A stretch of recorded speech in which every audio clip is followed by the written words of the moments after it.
Good morning, ladies and gentlemen. Thank you for standing by.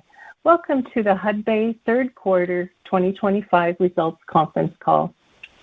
At this time, all participants are in listen-only mode, and following the presentation, we will conduct a question-and-answer session.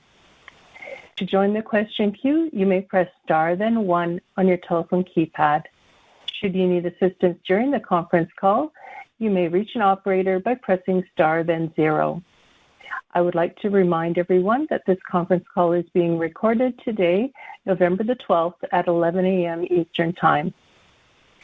I would now like to turn the conference over to Candace Brûlé, Senior Vice President, Capital Markets and Corporate Affairs.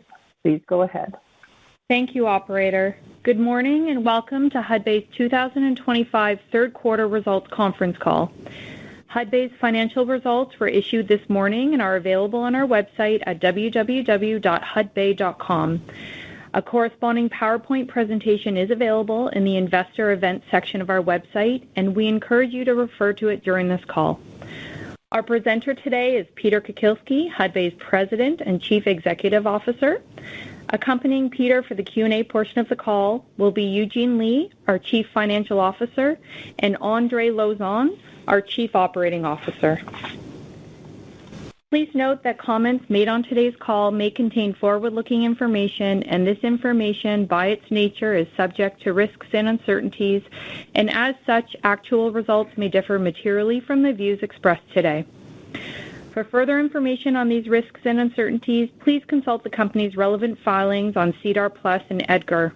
These documents are also available on our website. As a reminder, all amounts discussed on today's call are in U.S. dollars unless otherwise noted. And now I'll pass the call over to Peter Kukielski. Thank you, Candace. Good morning, everyone, and thank you for joining us for today's call. The third quarter was a quarter of resilience for Hudbay as we demonstrated the company's strong operating capabilities and the benefits of our diversified operating platform as we faced mandatory wildfire evacuations in Manitoba and temporary operational interruptions in Peru. The agility of our teams and continued dedication to driving efficiencies and reliable performance helped to minimize the impacts to our operations due to these external events.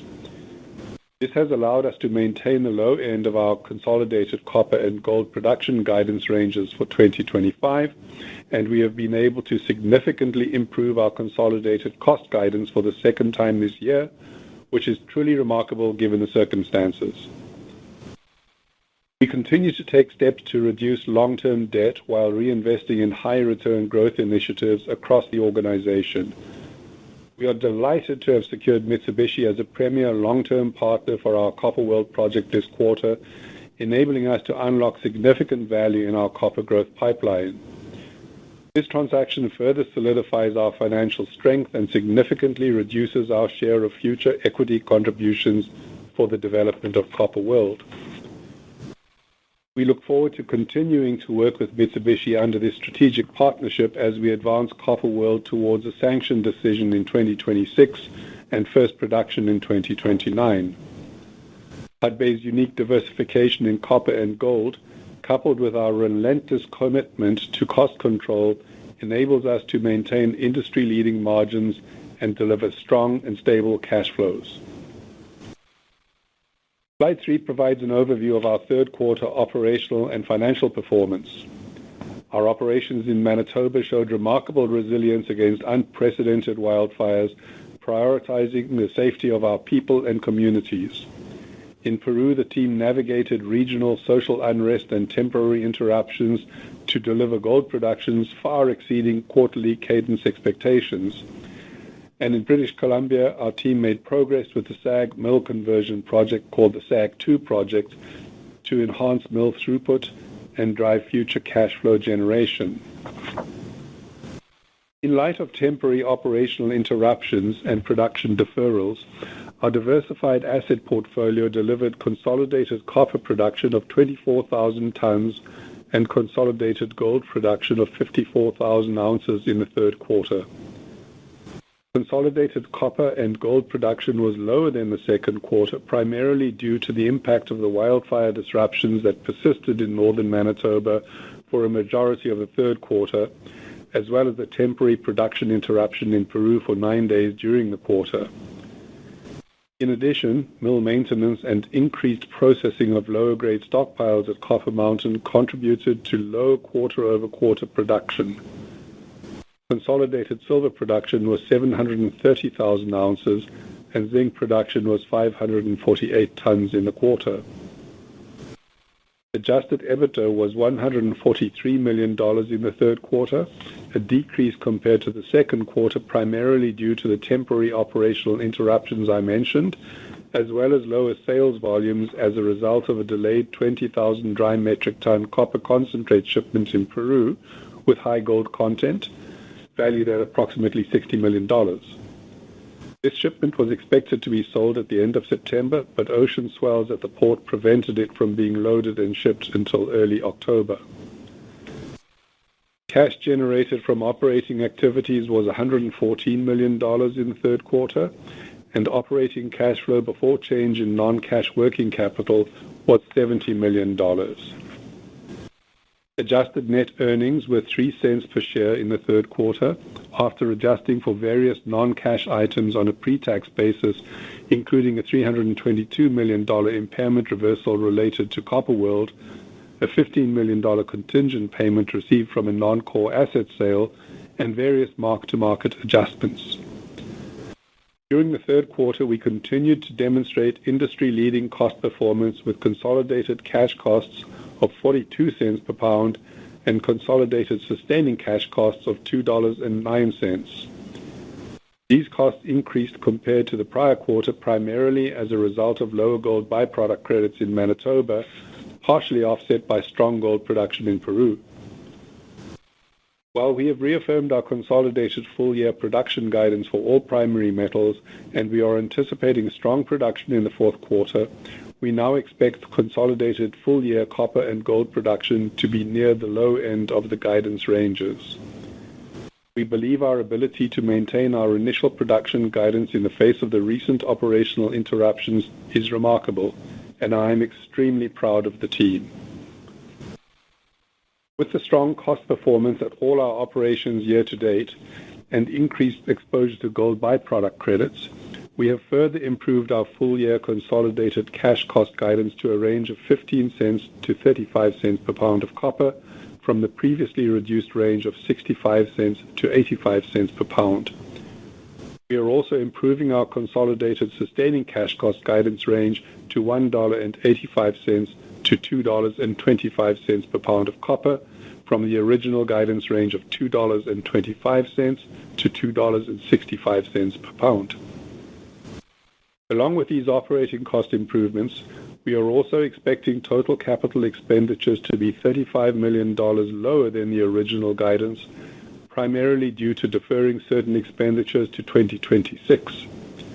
This includes $15 million in reduced sustaining capital expenditures as a result of the temporary operational interruptions and $20 million in lower growth capital expenditures that have been deferred to 2026.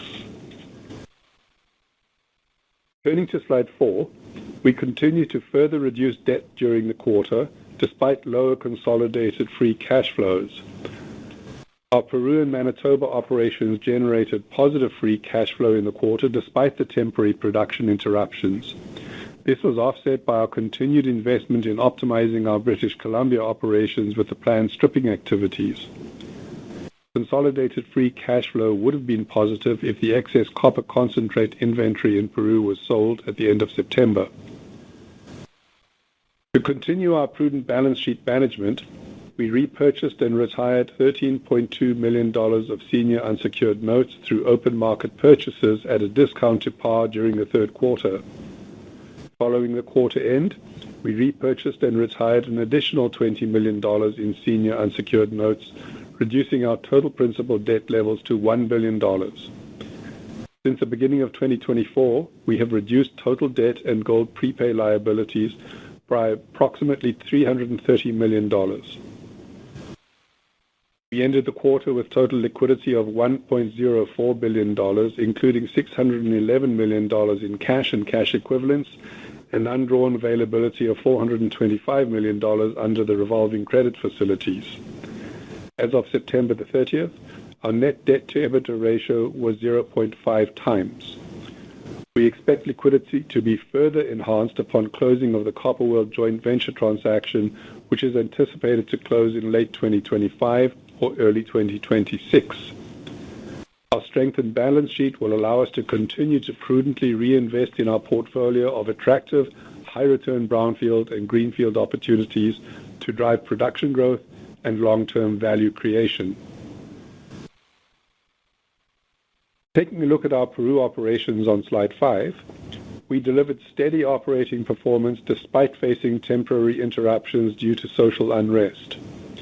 The operations produced 18,000 tons of copper and 26,000 ounces of gold during the third quarter, as well as 577,000 ounces of silver and 195 tons of molybdenum. Countrywide protests that began early in the third quarter temporarily impacted the transportation routes, leading to limitations of supplies and concentrate transportation. To manage through these limitations, we adjusted mine sequencing to prioritize Pampacancha mining activities and blend stockpile ore in the mill feed. In late September, the social unrest escalated across Peru, and along with other mines in the southern mining corridor, our Constancia mine was impacted by local protests and illegal blockades.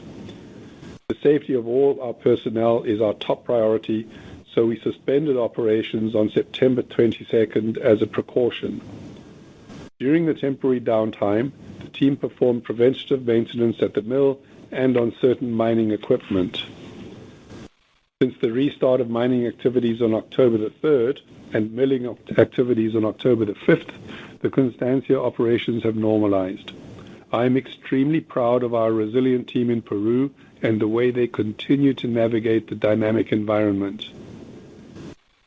Quarterly copper production was lower than the prior quarter, primarily due to lower ore milled as a result of this temporary operational shutdown, while gold production was higher due to stronger head grades from a larger contribution of the mill feed coming from Pampacancha. The fourth quarter is expected to be the strongest copper and gold production quarter this year in Peru.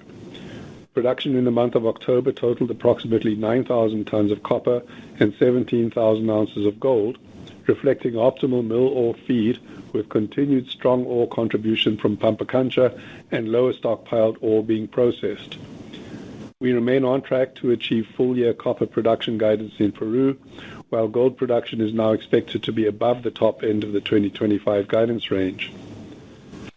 Mill throughput averaged approximately 76,000 tons per day in the third quarter, lower than the second quarter due to low ore mined and the temporary operational shutdown.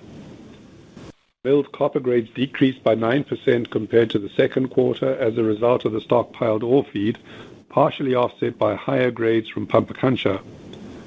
Milled gold grades significantly increased with a higher portion of ore feed from Pampacancha, where the gold grades are meaningfully higher than in the other ore sources.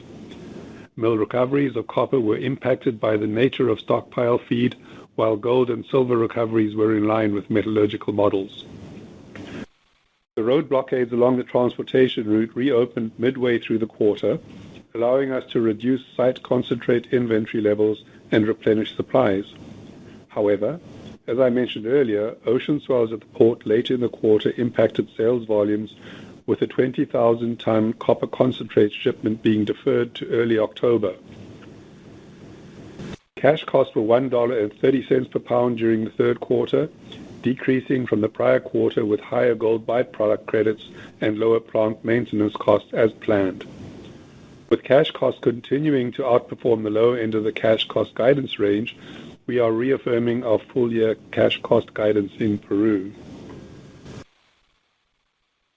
Moving to our Manitoba operations on slide 6, I want to first thank the regional operating team for all their efforts in safeguarding the company's assets and completing an efficient, orderly resumption of operations.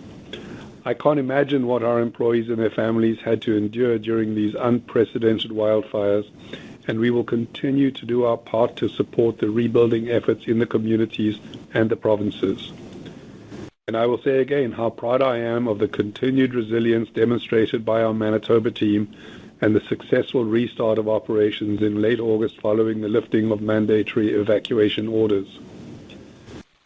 The operations produced 22,000 ounces of gold, 800 tons of copper, 500 tons of zinc, and 102,000 ounces of silver in the third quarter, lower than the second quarter due to the 2-month wildfire evacuation that deferred gold production.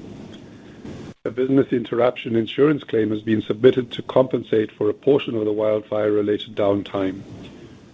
Total ore mined at Lalor reduced by over 50% during the quarter due to the temporary operational interruption. Gold grades increased by 9% compared to the second quarter, while copper, zinc, and silver grades were in line with the mine plan expectations. Consistent with our strategy of allocating more Lalor ore feed to New Britannia to maximize gold recoveries, the New Britannia mill achieved average throughput of approximately 2,300 tons per day over the operating period in the quarter, and gold recoveries were a record 92%, reflecting the increase in gold grades. The Stall mill experienced a greater throughput impact from the wildfire shutdown as the Lalor mine prioritized mining from the gold zones over base metal zones to ensure a consistent feed to the New Britannia mill. The team focused on process optimization and enhanced gold recovery initiatives, enabling record gold recoveries of 73% at Stall in the third quarter. Gold cash costs for the third quarter were $379 per ounce, decreasing compared to the second quarter primarily due to the higher byproduct credits and the recovery of secondary gold products as a result of mill tank cleanouts. While the Manitoba operations were previously tracking within the 2025 guidance ranges despite the significant impacts from wildfire evacuations, we are now expecting to be slightly below the low end of the gold production's guidance range as a result of a week-long power outage in October from severe winter storms that further deferred gold production. With year-to-date cash costs continuing to outperform the low end of the cash cost guidance range, we are reaffirming our full-year 2025 cash cost guidance range in Manitoba.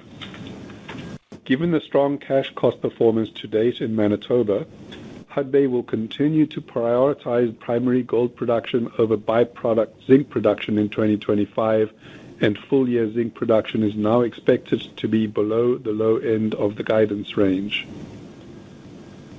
Looking at our British Columbia operations on slide 7, we continue to focus on advancing our optimization plans at the Copper Mountain mine. This includes the ramp-up of mining activities to optimize the ore feed to the plant and implementing site improvement initiatives that mirror Hudbay's best-in-class operating practices. In the third quarter, the British Columbia operations produced 5.2 thousand tons of copper, 4.8 thousand ounces of gold, and 51,000 ounces of silver. Production decreased compared to the prior quarter, primarily because of restricted mining efficiencies and lower grades as higher waste stripping continued. The waste stripping activities are part of the continued execution of the accelerated stripping program intended to bring higher grade ore into the mine plan in 2027. During the third quarter, we made significant progress on the key mill improvement project, completing the initial phase of the SAG 2 mill conversion in July. The subsequent ramp-up demonstrated positive contribution from SAG 2 during the quarter, with several days achieving 50,000 tons per day of mill throughput in September. The team continues to optimize the circuit as planned through the remainder of 2025, with the final phase of the project involving the conversion of an interim feed arrangement to a permanent configuration. Construction remains on target for completion in December 2025. In late September, the primary SAG mill, which I will refer to as SAG 1, required unplanned maintenance due to localized damage to the feed head. After completing the repairs in mid-October, SAG 1 restarted at a reduced rate. Under enhanced monitoring controls, SAG 1 throughput will continue to ramp up over the course of the fourth quarter. Together with the completion of the final phase of the SAG 2 project, Hudbay expects mill throughput to ramp up towards 50,000 tons per day by mid-2026. Total ore processed in the third quarter was 6% higher than the second quarter, reflecting the completion of the first phase of the SAG 2 project, partially offset by planned and unplanned maintenance. During the third quarter, copper recoveries were 77% and gold recoveries were 59%, both lower than the prior quarter due to the processing of lower-grade stockpile material. British Columbia cash costs were $3.21 per pound in the quarter, higher than the prior quarter, largely due to lower copper production and lower byproduct credits. Fourth quarter production is expected to be impacted by a lower mill throughput from reduced levels at SAG 1 in October, which together with a higher portion of ore milled from low-grade stockpiles this year, is expected to result in full-year copper production in British Columbia to be below the low end of the guidance range. Cash costs continue to track well versus the guidance range, and therefore we are reaffirming full-year cash cost guidance in British Columbia. Turning to slide 8, as I mentioned briefly in my opening remarks, our Copper World project in Arizona achieved a significant milestone this quarter with the announcement of our 30% strategic joint venture with Mitsubishi. We welcome Mitsubishi's world-class expertise as we work together to advance this high-quality copper project and unlock significant value for all our stakeholders. This strategic partnership validates the attractive long-term value of Copper World as a top-tier copper asset and endorses the strong technical capabilities of Hudbay. Mitsubishi is acquiring its 30% stake for an initial contribution of $600 million.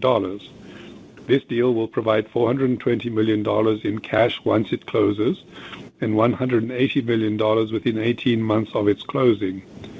These proceeds will be used to fund the remaining feasibility study and pre-sanction costs in addition to initial project development costs for Copper World. Mitsubishi will also fund its pro rata 30% share of future capital contributions. This valuation is highly attractive to Hudbay as it implies a significant premium to consensus net asset value for Copper World. As a result of the JV proceeds and future capital contributions, Hudbay's estimated share of the remaining capital contributions have been reduced to approximately $200 million based on pre-feasibility study estimates. It also defers our first capital contribution to 2028 at the earliest and significantly increases the levered IRR to Hudbay to approximately 90%.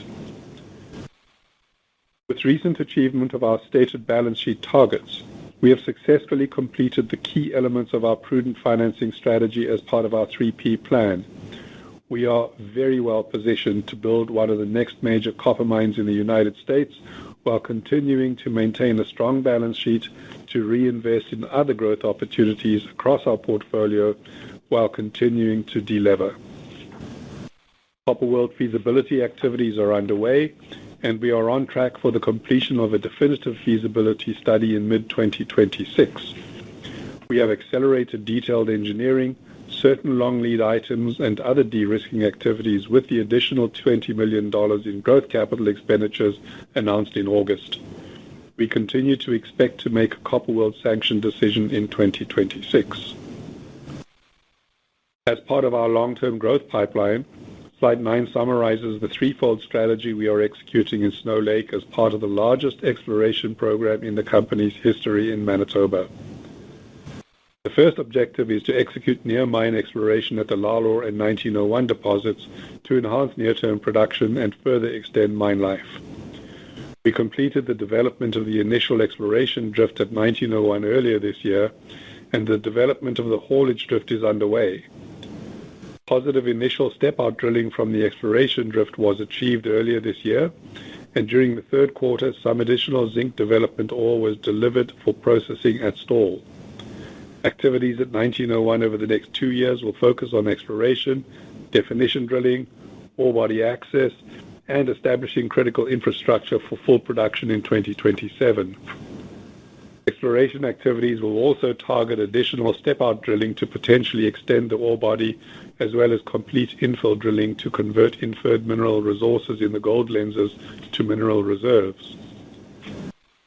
The second strategic focus area is on testing regional satellite deposits within trucking distance of the Snow Lake processing infrastructure to identify potential additional ore feed to fully utilize the available processing capacity. With our significant Snow Lake land package, we have an attractive portfolio of regional deposits including the Talbot, rail, Pen 2, Watts, 3-zone, and WIM deposits. The most advanced of these satellites is the Talbot deposit, which I'll discuss further on the next slide. And the third strategic focus is on exploring our large land package for a new potential anchor deposit to significantly extend the mine life of our Snow Lake operations. We are conducting the largest geophysics program in our history in Snow Lake, consisting of 800 kilometers of ground electromagnetic surveys and an extensive airborne geophysics survey. In July, we commenced exploration drilling at the Talbot copper zinc gold deposit. Talbot is located within trucking distance of the Snow Lake processing facilities, making it an ideal deposit to potentially provide supplemental feed to our stall mill. The current phase of the drilling program includes 4 drill rigs intended to complete 10 holes by the end of the year. After completion of the initial 3 holes, we are pleased to see that the core logging has confirmed the continuity of the Talbot copper-gold mineralization at depth and look forward to receiving the full assay results later this year. This drilling will determine the future scope requirements for a pre-feasibility study, which we intend to initiate in 2026. In January 2026, we expect to kick off Phase 2 of the Talbot drilling program, focused on infill drilling to support the pre-feasibility study. Concluding on slide 11, this quarter demonstrated the benefits of Hudbay's diversified operating base, our unique copper and gold exposure, and our resilient operating capabilities. Our continued focus on cost control enables us to maintain industry-leading margins and deliver strong and stable cash flows. Once Copper World is in production, we expect our annual copper production to grow by more than 50% from current levels.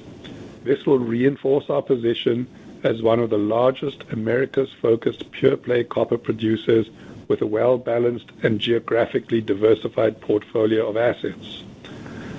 Our expected production will be weighted approximately 1/3 in each of Canada, the United States, and Peru. And the significant increase in copper production from Copper World will further enhance Hudbay's exposure to copper, with more than 70% of consolidated production and revenue expected to be derived from copper. Hudbay's existing strong operating platform in Tier 1 mining jurisdictions and resilient balance sheet offers significant upside potential for further value creation at higher copper and gold prices. We will be able to prudently advance Copper World while also being able to invest in many other high-return growth opportunities to unlock value across the portfolio and create meaningful value for all our stakeholders. And with that, we are pleased to take your questions.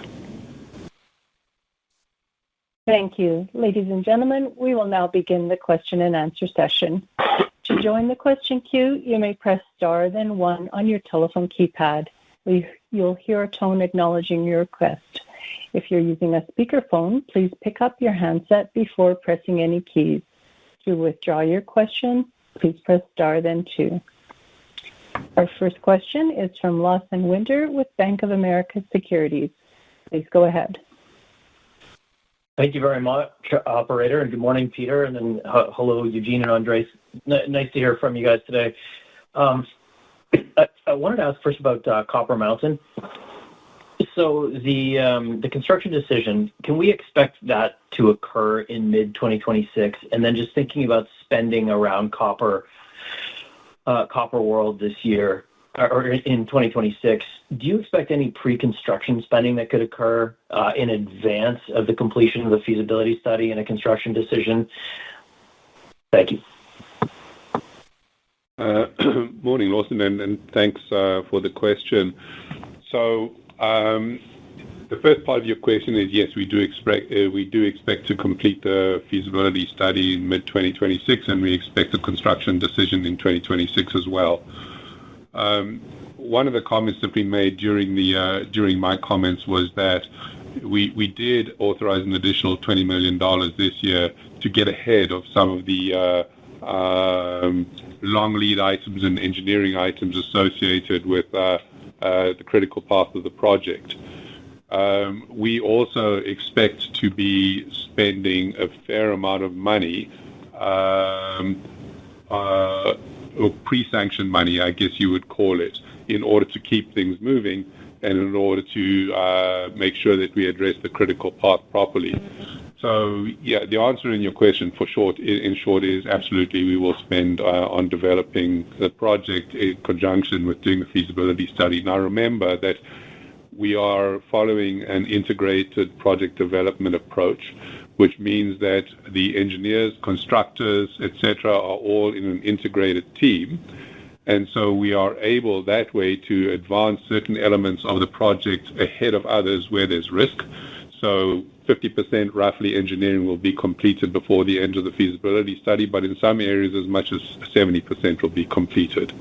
So we are very much taking sort of a holistic approach to make sure that we address the critical path and spend on the right things even before the FID decision. Okay, that's helpful. And then just a clarification, the $20 million, will some of that be in 25 or will that all be in 26? Hi, Lawson. It's Eugene here. So the original budget for this year for Copper World was $90 million, and we increased that to $110 million as part of that decision to make some long lead items. If you look at the slide that we show in terms of the total funding, there's approximately $150 million in total spending from January the 1st, 2025, until the sanctioning decision expected in mid-2026. So you would have, from the money that we've outlined, there's a total of $150 million. We expect to spend about $100 million of that this year, and with about $50 remaining in the first half of 2026 to be in a position to sanction Copper World along the timelines that Peter outlined. Okay, yeah, that's very helpful. Thanks for highlighting those noise. I just hadn't noticed them yet. And then same question, but I just wanted to ask about CapEx. So you deferred $35 million of sustaining CapEx into 2026. The original budget for this year was about $365. So should we think about sustaining CapEx in 2026 as $365 plus the $35 from this year, or are there some other puts and takes there we should be considering, and what are they? Hi, it's Andre. So there is some of it, like some of the CapEx, there is a little carryover, but a lot of the CapEx were actually deferrals related to the wildfires in Manitoba and some of the tailings with some of the blockades in Peru. So those things are just kind of offset, and there's not an increase. It's just the mine plan is just continuing. So Manitoba restarted their operations and ramped back up, but they're not developing at a rate that's higher than what they did historically. So it's just a sliding of a lot of that. So to break that $35 million down for you, Lawson, is $15 million in deferrals and sustaining capital, but that's not additional capital. So you don't add it. You don't just add it to 2026, as Andre mentioned. And then of the remaining $20 million relates to growth projects that were deferred, that will be deferred in 2026. So that's not new capital. Again, that's capital that will just be not spent in 25 and spent in 2026. Yeah, that's super helpful. And then just ultimately what I was trying to get at is like a good baseline for sustaining CapEx for next year then would be basically this year's guidance of 365 plus or minus, say, 5%. Like, is that fair? We haven't finished all the budgeting for next year, but that's a fair amount. I think every year there's in Peru, depending on the year, whether there's a tailings dam raise or not, the capital will fluctuate by between $20 and $30 million. And in Manitoba, it's been very stable at this level, and in BC. While we're continuing the stabilization program, it's going to be at this level until the end of 26, as we've kind of mentioned on a 3-year plan basis. So I think your assumption is fairly consistent. Okay, thank you all very much. I appreciate it. The next question is from Ralph Profiti with Stifel Financial. Please go ahead. Thanks, operator. Good morning. Peter, it's been sort of surmise that some of the issues in Peru are around informal mining and regulations therein. Just wondering, can you discuss a little bit about informal mining practices in and around Maria Reina and Caballito? Is this a significant issue that may need to be considered when we talk about the consulta previa process? Hi, Ralph. It's a great question. Look, I actually, there's been a fair amount of informal mining around Maria Reina and Caballito for a long time, since before we acquired the mineral rights for the assets. I would say that the informal miners do not constitute a material impediment to our ability to get permits or go through the consulta previa process or get access to exploration. In fact, a lot of the work that we've done with the community is to try to prepare the communities to be able to support us with drilling themselves. And it would make sense that it might be the informal miners who actually do some of the work for us. So in general, I would say that to answer your question, that informal miners are absolutely not an impediment to getting the consulta previa done. It's just more complicated right now, given the social environment in Peru, change of government, etc., to get the government to conduct the consulta previa process to get everybody together and to ultimately get the nod that the surface rights were acquired without coercion or anything like that. What I would say about Peru also is that there's no difference today to the way it's been for the last 25 years, and the term that I would use to characterize it is stable instability. It's I've spoken many times about the time that I've spent in Peru with the pendulum swinging left and right, and the one thing that stays the same is, or two things that stay the same, are the fiscal environment, but also the bureaucracy. And what's really important is that stable bureaucracy to get things done, but the timelines are very, very difficult to predict, especially now with elections coming up next year. And the equation of the informal miners, how that plays into the broader social environment, but I don't think there's any direct impact on the prior consultation process. There were small-scale miners on Pampacancha prior to our permitting and accessing it, and they are a stakeholder, and we've successfully navigated that in the past. Great. Thank you for that clear understanding. That's it for my questions. Thank you, Rob. The next question is from Orest Wacadell with Scotiabank. Please go ahead. Hi, good morning. Maybe just shifting gears to Copper Mountain. The asset seems to be underperforming your expectations since you acquired it. Can you give us a sense of the SAG mill issue that you disclosed here most recently? Is this now going to negatively impact 26? And I'm wondering if we should already start thinking about the low end of the Copper Mountain production guide for 26 based on this issue. Thanks, Orest. So the first thing that I would say is that we are highly confident that Copper Mountain was the right asset to purchase. We believe strongly that the skill set that Hudbay brings to bear will ultimately be fully realized in value at Copper Mountain. Like we said, it's a 3-year optimization or stabilization and optimization process. We're sort of 2 years into it. There's a good year to go, and there's a lot of work to be done.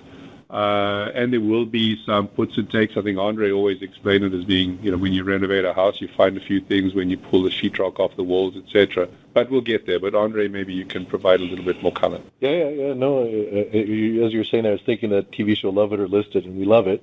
we love it, and it is very much it's a journey, and so.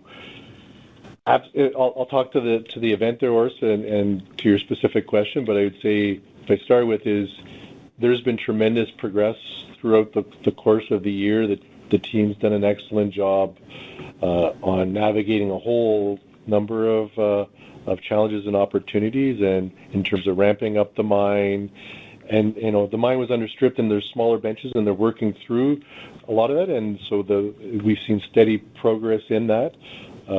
We delivered SAG 2 ahead of schedule or on schedule back in July, and ramping that up where, initially when we envisioned this, we weren't even going to turn it on until the end of the year.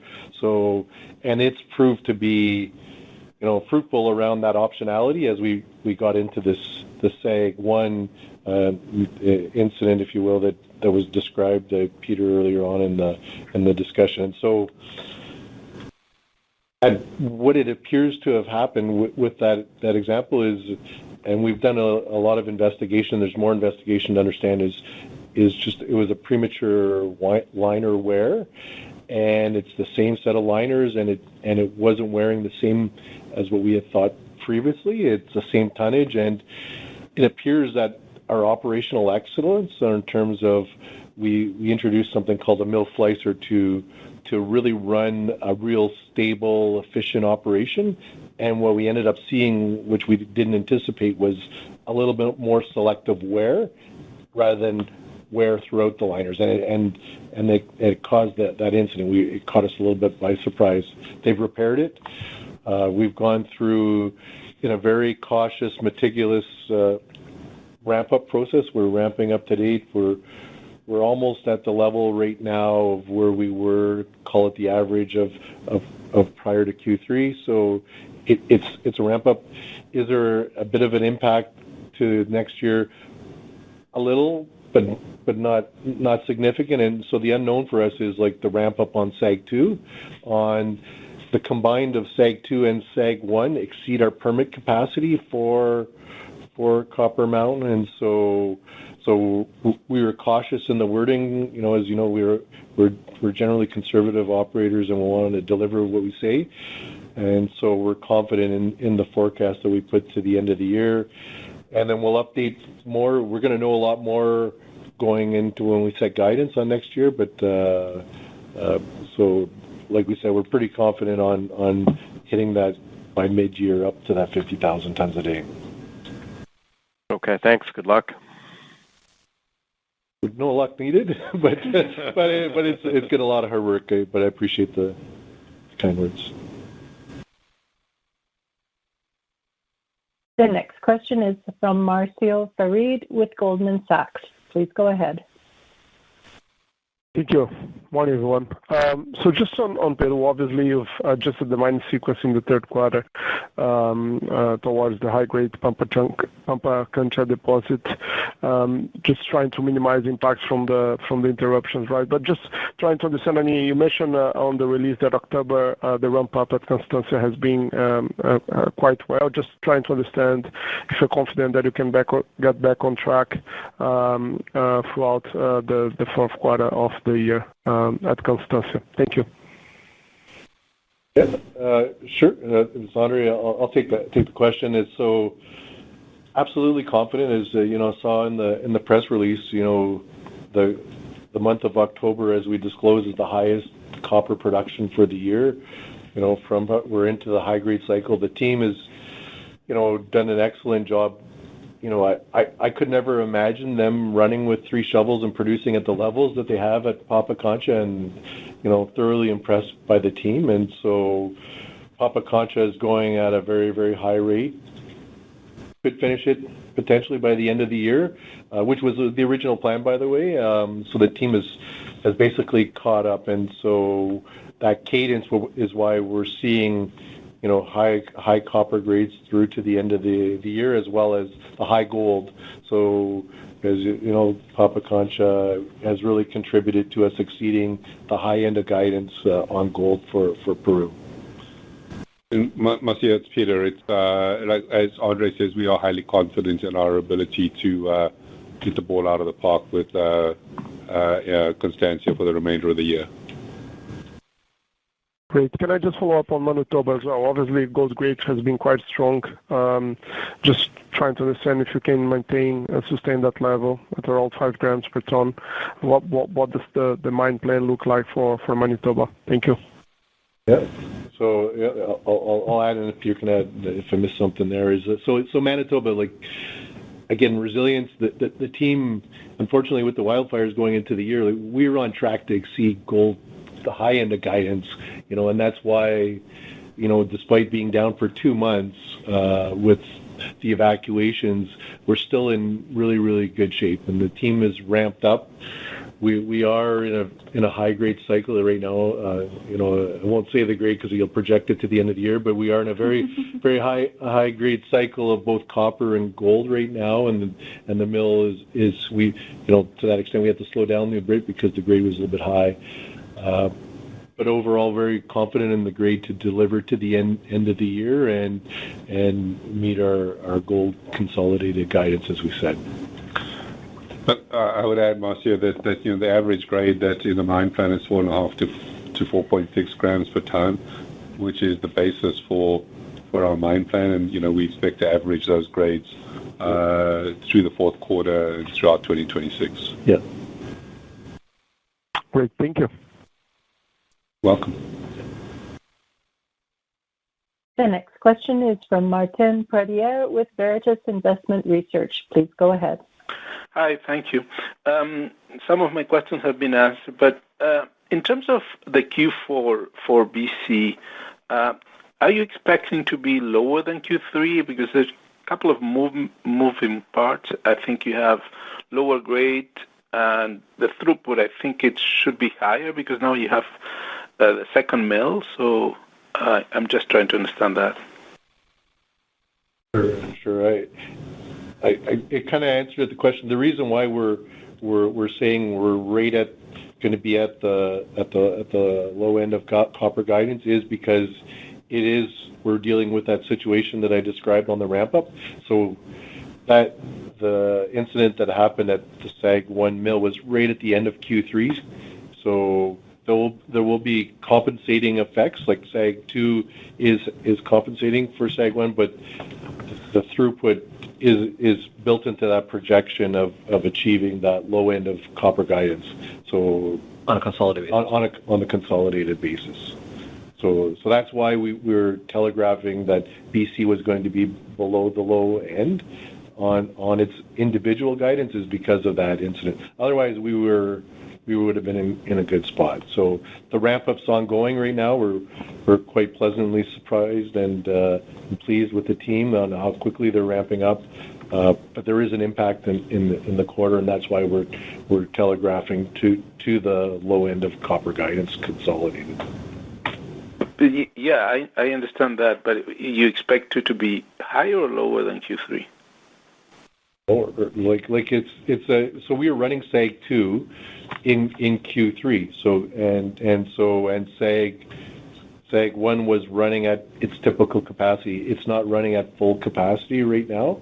We're in the ramp up mode, and so it's going to be close, but it's probably a little bit less. But the grade in this quarter is different than in Q3. I'd say the grade compensates for it because we were mining a lot of low-grade stockpiling in Q3, and we are seeing a bit higher grades than normal right now. So they kind of balance each other off. It's not our strongest one from BC, and that's why we telegraphed it to the bottom end. Great, thank you. That's very helpful.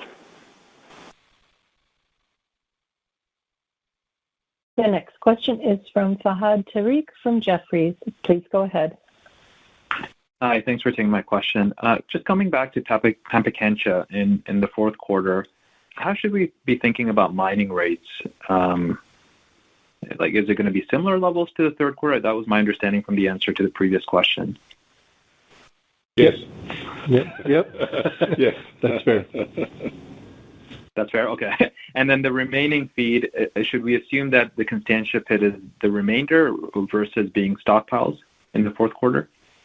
We're back mining in Constancia, so it's a mixture of the two, whatever makes the most sense. But yes, we're back in Constancia for the remainder. Okay, great. And then just unrelated, but switching gears to Manitoba, can you just let us know how much you expect to receive from the insurance claim related to the wildfires? It's a bit premature to give you a number, but as you know, we have good coverage that covers both property and business interruption, and business interruption has a 30-day standard deductible. So we're really grateful that there wasn't any significant damage on a property basis, and given our proactive defense activities, and so we submitted a claim, and we'll get you a number kind of in 2026, but a bit premature to give you an exact number today. Okay, fair enough. Thank you. Once again, any analyst who has a question can press star then 1. The next question is from Stefan Ioannou with Cormark Securities. Please go ahead. Yeah, thanks very much. Maybe a tough one to answer, but just, when we think about growth and the next steps for Hudbay, should we just assume in the near term all hands on deck are going to be focused solely on Copper World, or should we start to think about maybe more news or thought or consideration given to other projects or assets in the company's portfolio? Morning, Stefan. Thanks for the question. So the one thing that we've tried to make very, very clear is, with having retired the 3P plan now, having procured the joint venture partner for Copper World, we are now in an extremely strong position to be able to fully fund Copper World, as well as to continue to pursue high return, low risk brownfields production improvement projects across the portfolio. So I think what you'll see is that we talked today a little bit about the exploration efforts that are underway with advancing 1901, et cetera. We've got the pebble crushing circuit in Peru next year, a bunch of these things.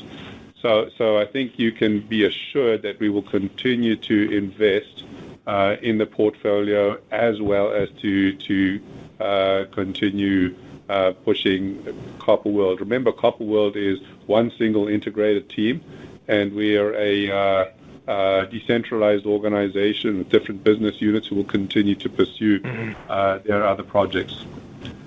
Yeah, Stefan, if I could add to that, we're in a really enviable position with our strong balance sheet and cash balance, where we're going to be able to build Copper World with very little capital till 2028. We're going to be able to build Copper World, reduce our leverage, delever, and allocate capital to other business units, so that we're able to reinvest in building up additional production capacity in Manitoba, in BC, in Peru, and advance even Mason. So I think it's a really enviable position where, coming out of the decade, we will have built Copper World, have lower debt, and invested in all the other areas and built up our entire business. And that was the benefit of bringing in this joint venture partner to fund, a significant portion of the Copper World capital, was because we saw so much opportunity within our portfolio to invest, to grow the other parts of the business as well. And it's pretty exciting and for us to be in this position to be able to do that. Okay, great. That's very helpful. Thanks very much, guys. Welcome. This concludes the question and answer session. I'd like to turn the conference back over to Candace Brule for any closing remarks. Thank you, operator, and thank you everyone for joining us today. If you have any further questions, feel free to reach out to our investor relations team. Thanks, and have a great day.